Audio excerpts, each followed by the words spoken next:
This show is produced by the Hartman Media Company. For more information and links to all our great podcasts, visit hartmanmedia.com. Welcome to the AIPIS show for accredited income property investment specialists and those who aspire to be. If you're a real estate, mortgage, or financial professional, this is the place for you.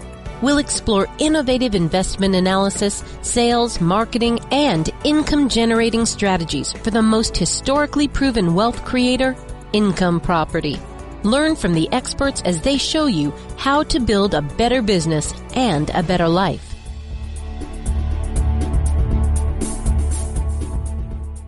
It's my pleasure to welcome a very old friend of mine. No, he's not that old. We've just known each other for a long time. And that is Dave Savage. He has a software company called The Mortgage Coach. And about 25 years ago, I was using his product, I should say. And it really helps people analyze a very important component of their investment, and that is the mortgage. You know, I've said to you before that many people consider the property the asset and the mortgage the liability, but played right, the mortgage is a big part of the asset. And I love these beautiful, incredibly cheap, low rate, 30-year fixed rate mortgages. They are just a phenomenal asset. And the only way you can acquire that asset is to attach it to a property. And income property is the most debt favored asset class in America.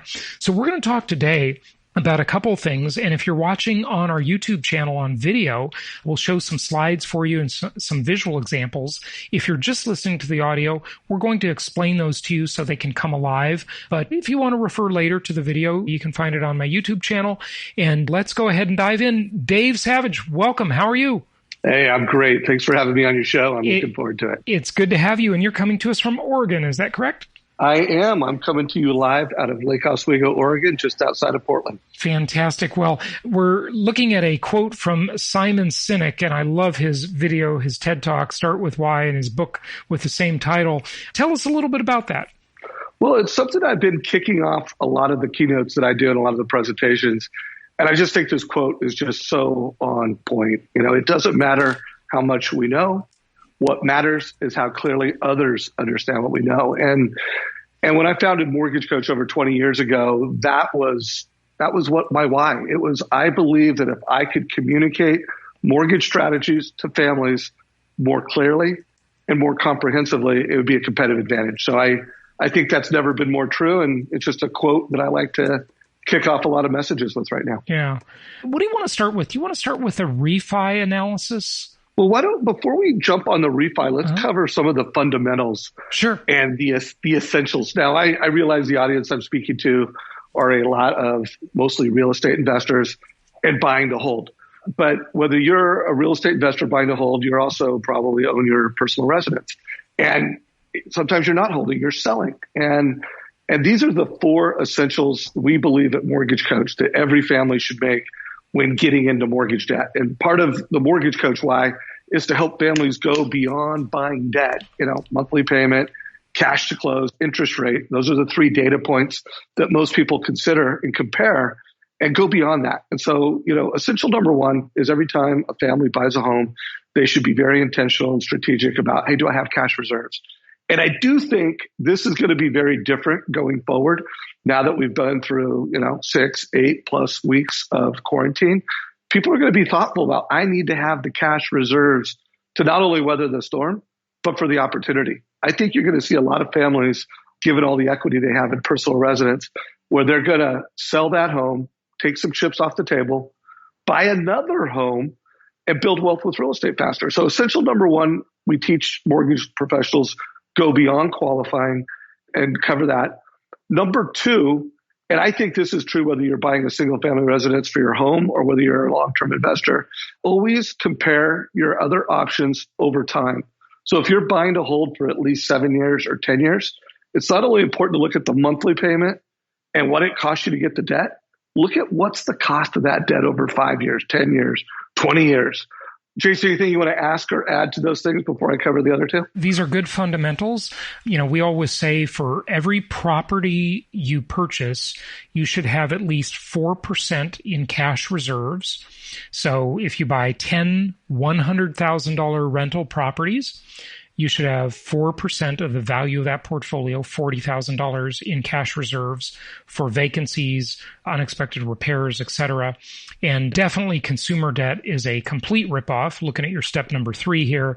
So you want to pay that off, and you want to have good debt, which is the mortgage debt. The mortgage debt, as long as it's cheap fixed rate debt, which it pretty much is nowadays, that is very good debt that can help you grow and you can make a lot of money from it. So good stuff. Yeah. So then number 4 is just how can we become debt free faster or invest the difference? So let's kind of put those 4 fundamentals and let's put them into play in a sample of a total cost analysis. So this is a mortgage coach total cost analysis where a mortgage professional is providing, call it a quote, a proposal to a family for a single, family occupied home. But these principles apply for anything. So you'll notice that it's always got the loan officer's logo, photo.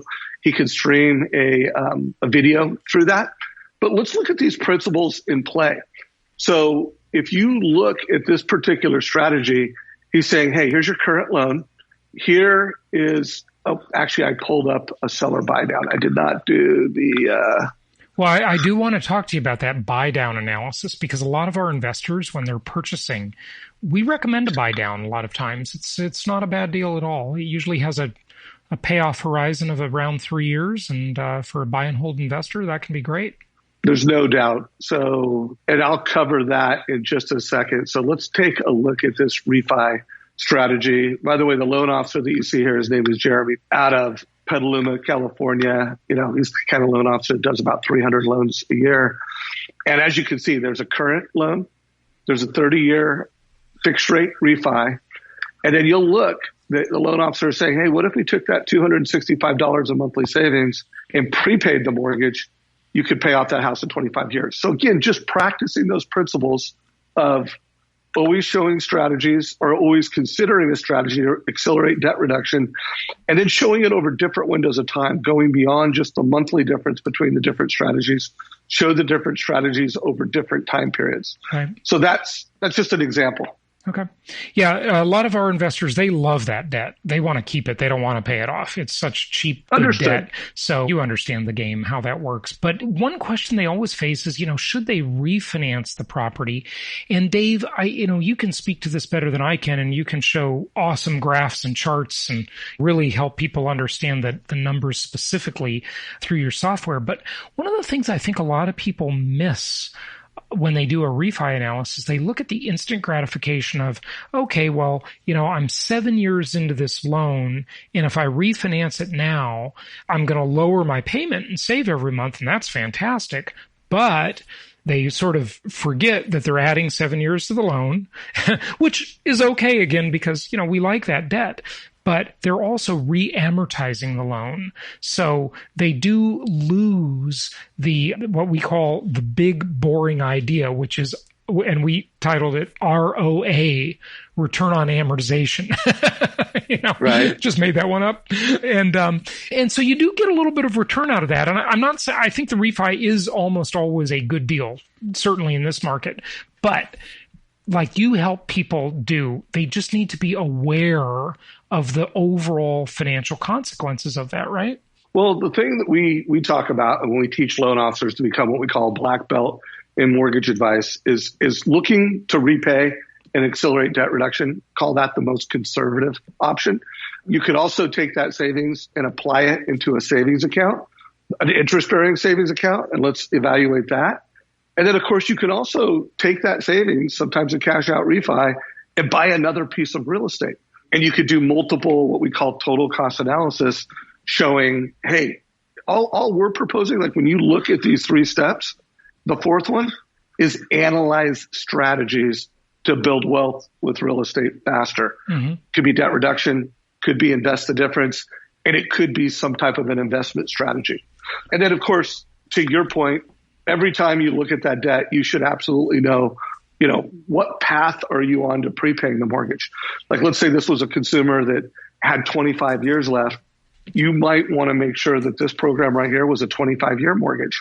But again, I think it's just important to be intentional and to analyze options. Right. And by the way, this is another point of that of, when you choose how long of a mortgage you want to have on a property, generally speaking, I'm going to say get the longest mortgage available, 30, 40 years if they offer it. But the only time I start to change my thinking on that is if the rate is a lot lower. Then, sometimes that shorter term, it could enter into the conversation to where the 15-year mortgage could be a good deal if you're going to save a ton of money on the rate. So, it depends. Mostly I'm going to lean toward the longer mortgage, but there are caveats sometimes. Okay, good. And your software helps to analyze. And we have... Absolutely. Like I did an interview with a top producer yesterday. It was a panel with over 300 loan officers, and column 1 was a 30-year fixed. Column 2 was like 20 years. Column 3 was 15. And then they did a pick your payment.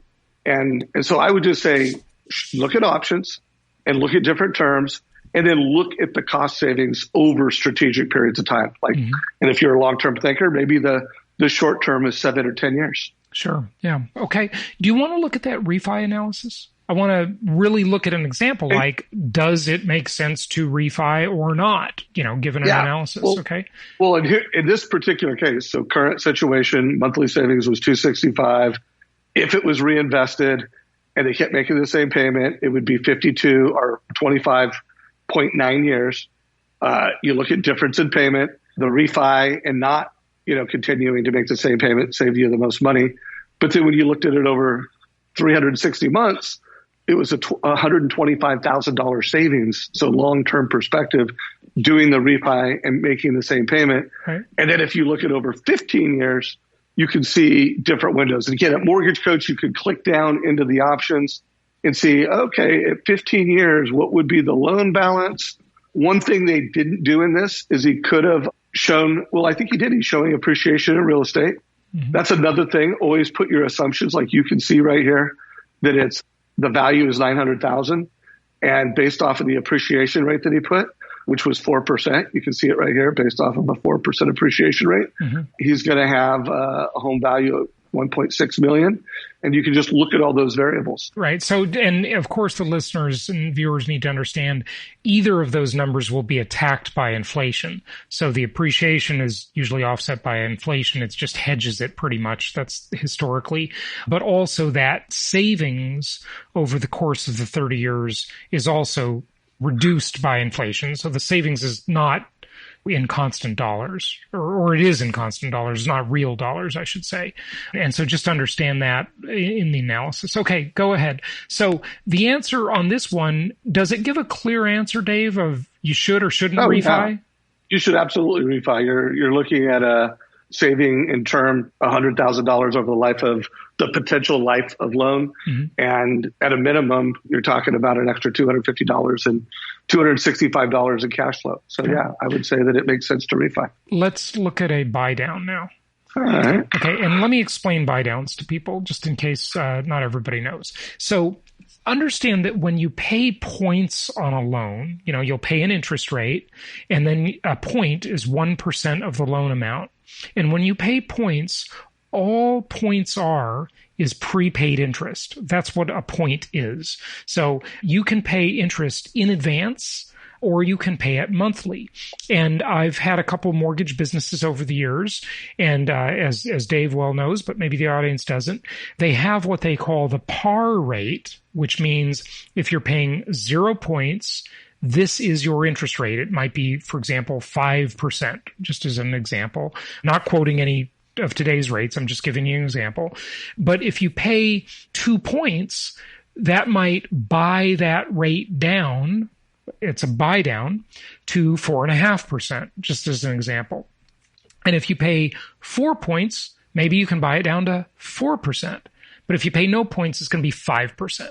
So the question becomes, when is it economical? When is it smart to pay points or prepaid interest, extra points?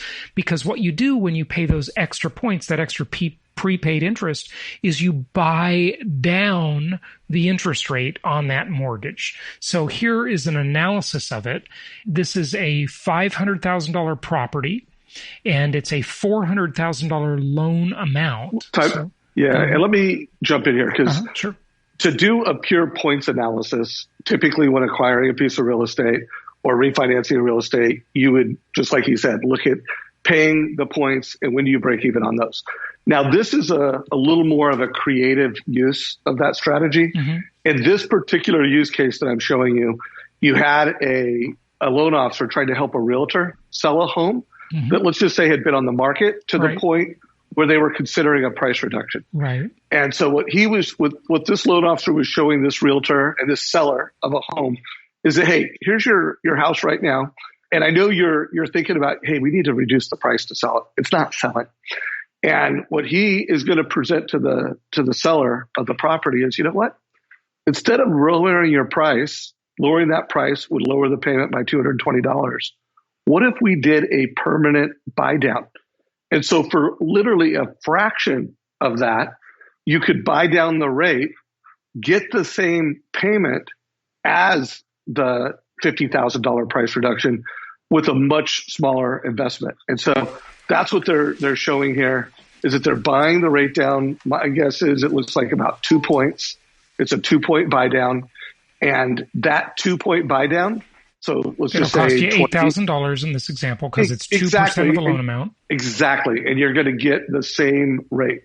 Right. And so it's just a way to avoid a price reduction.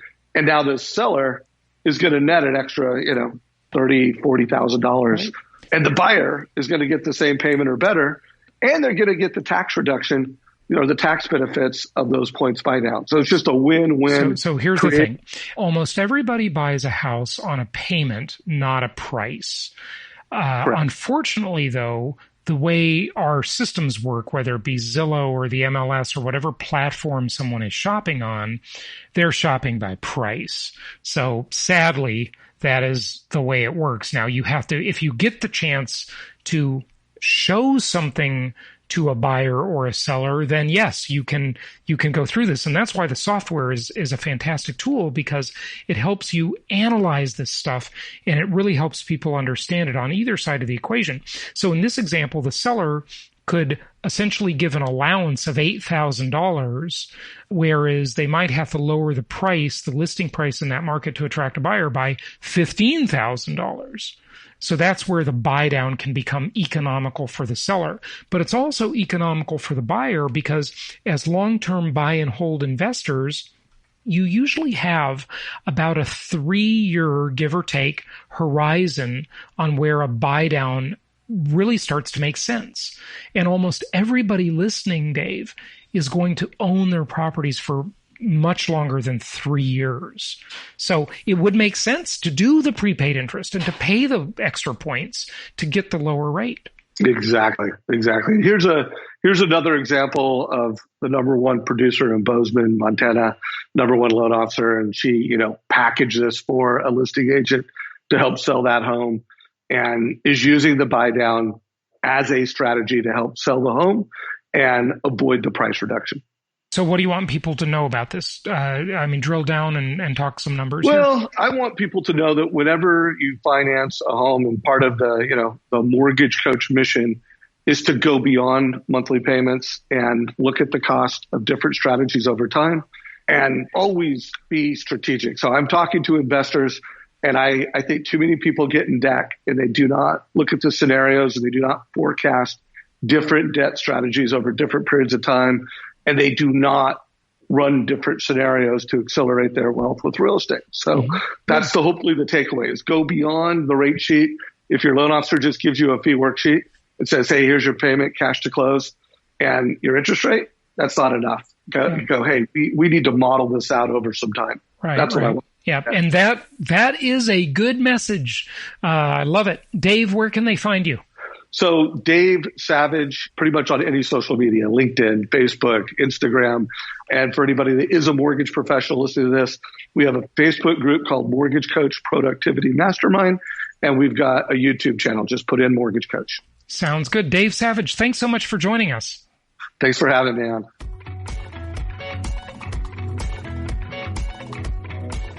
Thank you so much for listening. Please be sure to subscribe so that you don't miss any episodes. Be sure to check out the show's specific website and our general website, hartmanmedia.com, for appropriate disclaimers and terms of service. Remember that guest opinions are their own, and if you require specific legal or tax advice or advice in any other specialized area, please consult an appropriate professional. And we also very much appreciate you reviewing the show. Please go to iTunes or Stitcher Radio or whatever platform you're using and write a review for the show. We would very much appreciate that. And be sure to make it official and subscribe so you do not miss any episodes. We look forward to seeing you on the next episode.